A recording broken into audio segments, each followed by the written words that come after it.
And he said, quote, "Back in those days, when we were in the Army, we liked books and literature because they were so different from what we were doing. They could not have been more removed from the field and the war there." Like Jones, Fussell was fervently anti-war, but not so much opposed to the service as just the sheer inanity of fighting. And I asked him if he'd ever tried to write fiction, why he chose to study it instead of writing it. And he said, quote, "No, he couldn't. Not everyone should be a novelist." I asked him what he thought of the guys who did try to write fiction about the war he'd seen. James Jones, Norman Mailer, Ernest Hemingway. He looked at me and he said, "Those guys were special." The one writer I would have added to Fussell's list, and the one who I think does bear some comparison to Jones here, is William Faulkner. Faulkner understood profoundly that there is no difference between civilian life and the battlefield, as anyone who's read Faulkner can attest. His novels read like war zones. Still, Faulkner has never really been thought of as a war writer. And if the critics trounced Some Came Running, then believe me, the one book you won't find garnering accolades on their shelves is Soldier's Pay.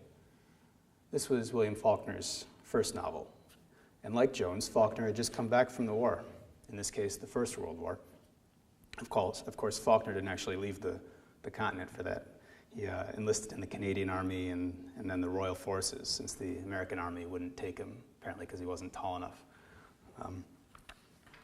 And after training in Canada for a year and then discharging when the war ended, Faulkner made up all sorts of stories about what he'd done over in Europe, claiming he'd shot down German planes and, I don't know, he'd been injured at one point. In his biographies, there are all sorts of stories about this. Faulkner even used to pose in pictures with his uniform on, which is something I don't think Jones ever did, maybe a couple times in his books, but certainly didn't make a show of it the way Faulkner did. And Faulkner tried to look all dapper, like a regular Sartoris. I think Faulkner even had a cane with him, like Don Burgett yesterday, which is kind of a nice image. But after returning home, Faulkner wrote Soldier's Pay, an ambitious first novel, along with a bunch of war-themed stories. And the rest of Faulkner's novels were primarily focused on the South, but he would come back to war again as a theme in Sartoris, later Flags in the Dust, then in The Unvanquished, and finally in The Fable, which is probably Faulkner's most overlooked novel. The Fable actually garnered him both the Pulitzer and the National Book Awards, despite its somewhat lukewarm reception among the critics. Also, interestingly enough, Faulkner considered it to be his best, just as Jones thought Some Came Running was his best, despite their less than favorable reviews. But Faulkner's The Fable never really stood alongside his other great works, in which we now consider classics. Why is that? Well, for one, The Fable takes place in a war-ravaged Europe. I don't know if that would discount it per se. But second, The Fable is a bitter indictment of warfare. Though unlike Jones, Faulkner isn't so much incensed by war as much as amused by it, and he mocks it bitterly throughout The Fable. Very much in a Sergeant Welsh sort of way, kind of this been there, seen it, very grumpy, disdainful attitude. And thirdly, and I think this is the key, The Fable is gruesome in its depiction of soldiers. Like Jones, Faulkner saw soldiers as anything but heroic, well-intentioned perhaps, and courageous at times, but utterly engaged in a meaningless conflict, albeit an inevitable one. And that wasn't a very popular view to hold at the high point of the Cold War, as many of you guys know.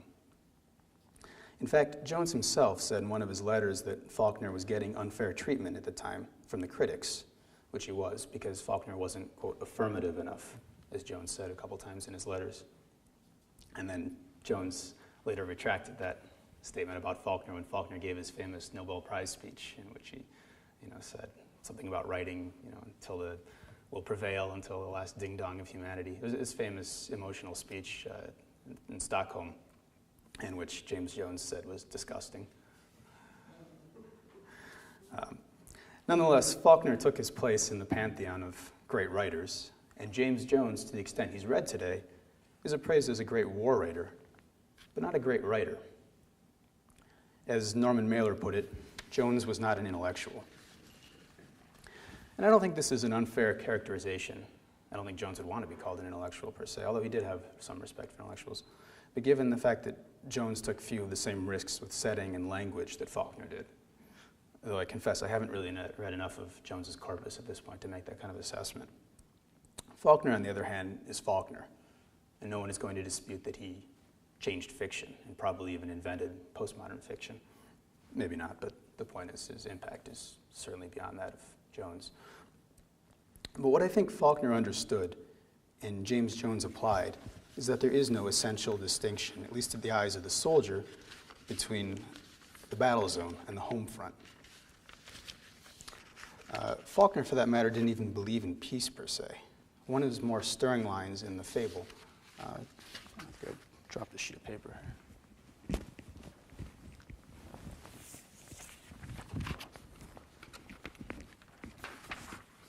One of Faulkner's more stirring lines in the fable is, quote, "The vast, cumbrous machinery of war grinds to its clumsy halt in order to reverse itself, to grind and rumble in a new direction." That actually reminded me of the quote Chris was reading yesterday about war as a moving box in James Jones. And it's actually, that quote is the one that I use at the beginning of my novel as the inscription. And for some reason, that quote has stuck with me for years now, even in the war. And since then, I think it's the best sort of capture of what war was, both for Jones and Faulkner.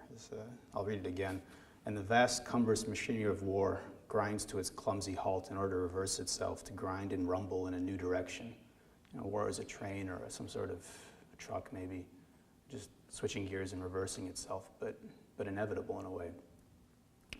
And again, I don't know if Jones necessarily thought war was inevitable. That's a topic that should be debated, I think, among scholars, but I think there's an element of that in the Thyd line especially through Welsh's character.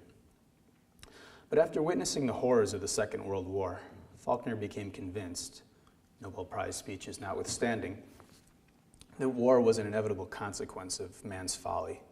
And it's hard not to see that echoed in Jones's own characters, like Private Dahl and Colonel Tall, who I would posit as rightful descendants of the Snopes clans. Jones actually knew Faulkner personally, and while he grew dissatisfied with him in later life, like I just said, seeing him as, quote, pompous and ruined, those are the words that Jones used to describe Faulkner in some of his letters. Jones also called Faulkner, quote, "the most devastatingly penetrative writer we've had." Jones said of Faulkner and Hemingway, "I know their work so well that their souls, I know their work so well that I know their souls and personalities." He said, "I know these men almost as well as if they were portions of myself." It's a beautiful statement. I think it's a real testament to his skills as a reader and a writer that he really did feel like he knew those two. And it shows in his fiction. You know, it's almost a hodgepodge of their styles at some points. But I think the most Faulkner-esque moment in the Thin Red Line, in which underscores this connection between the civilian and the soldier, this overlap between the home field and the home front and the battlefield, is when Private Bell remembers his childhood encounter of masturbating. This excites Bell, and in the middle of the island campaign, Bell sneaks off and does it again while watching the dead soldiers. And then his revelation is that, quote, "his volunteering, his climb out into the trough that first time, even his participation in the failed assault, were all sexual, in much the same way as his childhood incident of the graveled road." Not coincidentally, Jones once wrote of Faulkner that his problems were, quote, "sexual," as if he were, quote, "afraid his daughter might lose her sexuality before she marries."